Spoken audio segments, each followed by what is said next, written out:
And California Republican Congressman Duncan Hunter serves as the chairman of the Coast Guard and the Maritime Transportation Committee. The lawmaker is attempting to currently fend off efforts to repeal the Jones Act. One America's Neil W. McCabe reports from Washington. Congressman Duncan Hunter told One America News that the Jones Act, which forbids any merchant vessel from making 2 consecutive U.S. port calls unless it is American-built, crewed, owned, and flagged, is vital to U.S. national security. Now, the Jones Act is a national security act, and here's what it's really for.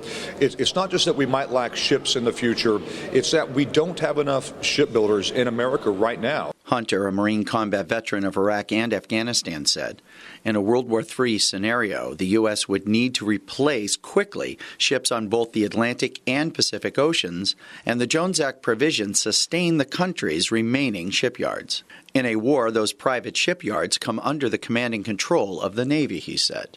You're going to make this frigate because you know how to bend steel, you have the know-how, here's the plans, get to work.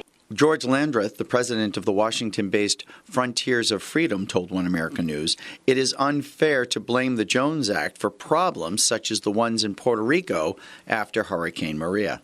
In Puerto Rico, every time there's a hurricane that hits them or gets close to them, we read about all their problems are the result of the Jones Act, which is completely false. Landreth said the American merchant fleet responded immediately to the crisis on the island, which should have been seen as a testament to the Act's success. The reality is, right after, within like 24 hours of the hurricane leaving, the port was full of all sorts of emergency supplies. Literally, they had no more room to put anything. They did not have the infrastructure. They had too much damage and so forth. So you can't blame the Jones Act for that because their ships are not going to be able to go inland. The Pentagon has classified 77 strategically critical commodities to support America at war. 65 of them are imported to the U.S. on ships. No one disputes that the Jones Act costs money, but Congressman Duncan Hunter said the cost of not having the Jones Act is one no one can afford to pay.